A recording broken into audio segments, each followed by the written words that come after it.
പണി കിട്ടാൻ വേണ്ടി പ്രാർത്ഥിച്ചുകൊണ്ടാണോന്ന് അറിയത്തില്ല. ഇന്നലെ എനിക്കൊരു 8ന്റെ പണി കിട്ടി. ഞാൻ രാവിലെ മോളെയും കൊണ്ട് സ്കൂളിലോട്ട് വിടാൻ വേണ്ടി റോഡ് വരെ നടന്നു പോയതാ. അവിടെ വെച്ചിട്ടൊന്ന് വീണ് എന്റെ കാല് മടങ്ങി. പിന്നെ തിരിച്ചിങ്ങോട്ട് ഞൊണ്ടി ഞൊണ്ടി വരണ്ട വന്നു. രാവിലെ സൂപ്പർ ഫാസ്റ്റ് പോലെ പോയ ഞാൻ തിരിച്ച് ഓർഡിനറി ബസ് പോലെ ഓരോ സ്റ്റോപ്പിലും നിർത്തി നിർത്തി വന്നിട്ട് അതുകൊണ്ട് എന്റെ നാട്ടുകാരൊക്കെ എന്നെ എന്നോട് ചോദിച്ചു. അങ്ങോട്ട് പോയപ്പോൾ ഒരു കുഴപ്പവും ഇല്ലായിരുന്നു. ഇങ്ങോട്ട് വന്നപ്പോൾ എന്നാ പറ്റി? ഞാൻ പറഞ്ഞു, നമ്മൾ വിചാരിക്കുന്ന പോലൊന്നും അല്ലല്ലോ. എപ്പോ വേണേലും ഒക്കെ നമുക്ക് പണി കിട്ടാം. അതാ എനിക്കിപ്പോ കിട്ടിയെന്ന് പറഞ്ഞു.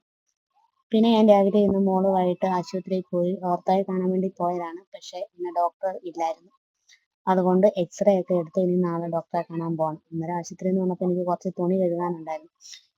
ഞൊണ്ടി ഞൊണ്ടി ആണെങ്കിലും നമുക്ക് തുണി കഴുകാതിരിക്കാൻ പറ്റത്തില്ല. കാരണം ഒരു ദിവസം അലക്കിയില്ലേ പിറ്റേ ദിവസം നമുക്ക് തുണി ഒത്തിരി അലക്കേണ്ട വരും. അതുകൊണ്ട് എങ്ങനെയെങ്കിലും അലക്കാമെന്ന് കരുതി ആശുപത്രിയിൽ ഞാനും കുഞ്ഞും പോയ തുണിയെല്ലാം കൂടെ എടുത്ത് കടയിലോട്ട് കഴുകാൻ പോയതാണ്. ഏതായാലും ഇന്ന് ഭാഗ്യത്തിന് ഏറ്റമായതുകൊണ്ട് തോട്ടിലെ വെള്ളമൊക്കെ അത്യാവശ്യം തെളിഞ്ഞതായിരുന്നു. അതുകൊണ്ട് ഞാൻ മോളോട് പറഞ്ഞു തുണിയെല്ലാം അലക്കാൻ പോവാ, അടങ്ങി അവിടെ ഇരുന്നോളാന്ന് പറഞ്ഞു. കാരണം ഞാൻ വീണത് കൊണ്ടാണോന്ന് അറിയത്തില്ല.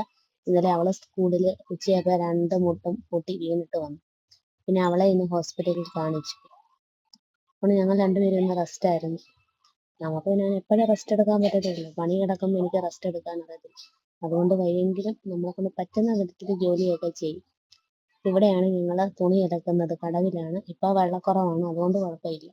അല്ലെങ്കിൽ ഞാൻ ആ ബക്കറ്റ് വെച്ചിടത്ത് കയറി അവിടെ ഇരുന്നുകൊണ്ട് വേണം തുണി അലക്കാൻ. കാരണം അത്രയും വെള്ളം പോകും മഴക്കാലമൊക്കെ ആകുമ്പോൾ. ഇപ്പം നല്ല വെള്ളക്കുറവാണ്, ഉണക്കൊക്കെ ആയതുകൊണ്ടായിരിക്കും. അതിൻ്റെ ഇടയ്ക്ക് എൻ്റെ പൂച്ചക്കുഞ്ഞുങ്ങളെല്ലാം കണ്ട് ഭയങ്കര മെനയാണ്. ഈ കണ്ടനും മറ്റേ അവർ രണ്ടും കൂടാണ് എപ്പോഴും അടിയും ഇതുമാണ്. മറ്റേ കൊച്ചിന് കുഴപ്പമൊന്നുമില്ല, അത് ഒതുങ്ങിയൊക്കെ ഇരുന്നോളും. അങ്ങനെയൊക്കെയാണ്. ഇതൊക്കെയാണ് ഞങ്ങളുടെ ഇന്നത്തെ വിശേഷം.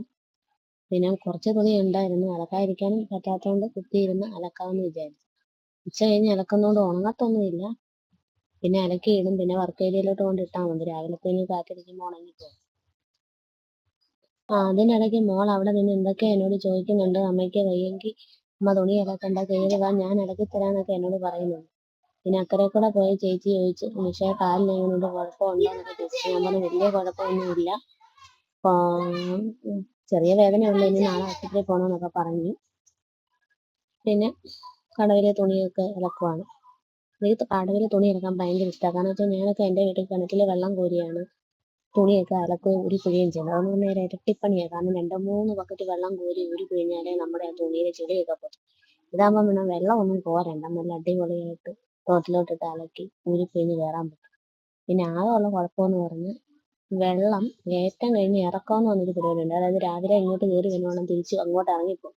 അന്നേരം നമ്മൾ എന്തൊക്കെ സാധനം കളഞ്ഞിട്ടുണ്ടോ അതെല്ലാം തിരിച്ച് ഇങ്ങോട്ട് വരും, തിരിച്ചങ്ങോട്ട്. ഇതാണ് പണി. അതുകൊണ്ട് വെള്ളം തെളിയുമ്പോഴാണ് ഞങ്ങൾ കടയിൽ പോയി തുണിയൊക്കെ അലക്കുന്നത്. അപ്പോൾ അവള് പറഞ്ഞു അവൾക്ക് വിശക്കുന്ന, അമ്മ ബിസ്ക്കറ്റ് എടുത്ത് കഴിച്ചോട്ടെ എന്നൊക്കെ എന്നോട് ചോദിക്കും. ഞാൻ പറഞ്ഞു വിശക്കണമെങ്കിൽ കഴിക്കാതെ എന്തിനാ എന്നോട് ചോദിക്കുന്നത്. പിന്നെ ഞാൻ തുണിയൊക്കെ ഒരു വിധത്തിൽ കുത്തിപ്പിഴിഞ്ഞു. അപ്പോൾ അവള് പറഞ്ഞു അമ്മ ഞാനും കൂടെ കടയിൽ ഇറങ്ങിക്കോട്ടെ എന്ന് എന്നോട് പറയുന്നുണ്ട്. ഞാൻ പറഞ്ഞു ഇനി ഇപ്പം കടയിൽ ഇറങ്ങണ്ട, 4 മണിയാകുമ്പോൾ കുളിക്കാനുള്ളത്, അന്നേരം ബാത്റൂമിൽ പോയി കുളിക്കാൻ ഇതിനോ. അപ്പോൾ ആദ്യം അവള് പറഞ്ഞില്ല, പറ്റത്തില്ല, എനിക്ക് ഇറങ്ങണമെന്നൊക്കെ എന്നോട് പറഞ്ഞു. പക്ഷെ ഞാൻ പറഞ്ഞു വേണ്ട, ഇപ്പം ഇറങ്ങി ഞാൻ വഴക്ക് പറയും. കാരണം ഒന്നാമതെ കാല് പൊട്ടിയിരിക്കണമെങ്കിൽ അത് നനച്ചിട്ട് പിന്നെ ആശുപത്രിയിൽ പോകേണ്ടി വരും. അതുകൊണ്ട് ഇനിയിപ്പോൾ ഓടുമൊന്നും വേണ്ടെന്ന് പറഞ്ഞു. അത് അടങ്ങിയിരിക്കാൻ പറഞ്ഞു. വീട്ടിൽ ഇരുന്ന് തന്നെ ഇച്ചിരി മെനയാണ്. കാരണം ഒറ്റയ്ക്കേ ഉള്ളതുകൊണ്ട് എപ്പോഴും എന്നെ ഇങ്ങനെ ശല്യപ്പെടുത്തിക്കൊണ്ടിരിക്കും ഓരോ കാര്യം പറഞ്ഞു. അതുകൊണ്ട് ഞാൻ അവളോട് പറഞ്ഞു വേണ്ട മുത്തയാണ്ട്, അവിടെ ഒരു പൊന്മാനെ കാണുന്നു, അതിൻ്റെ ഫോട്ടോയോ വീഡിയോ എടുക്കുമെന്ന് പറഞ്ഞ് ശ്രദ്ധ ധരിപ്പിക്കുന്നതാണ് നിങ്ങൾ കാണുന്നത്. സോറി, ഇതായിരുന്നു മറ്റേ മുണ്ടി എന്ന് പറയുന്ന സാധനമായിരുന്നു. നേരത്തെ എന്ന് പറഞ്ഞാൽ ഞാൻ കടവിൽ തുണിയല്ല പാത്രം കഴുകുന്ന സമയത്ത് മുണ്ടി ഇങ്ങനെ വന്നിരിക്കുമ്പോൾ എനിക്കിങ്ങനെ കരിയിലയൊക്കെ കിട്ടുമായിരുന്നു പാത്രത്തിൽ. അപ്പം ഞാൻ എല്ലാ ദിവസവും ആ മുണ്ടിക്ക് ആഹാരം കൊടുക്കുമായിരുന്നു. അതുകൊണ്ട് എല്ലാ ദിവസവും ഞാൻ അലക്കുന്ന സമയത്ത് പാത്രം കഴുകുന്ന സമയത്ത് ആ മുണ്ടി വന്ന് ആഹാരം കഴിക്കുമായിരുന്നു.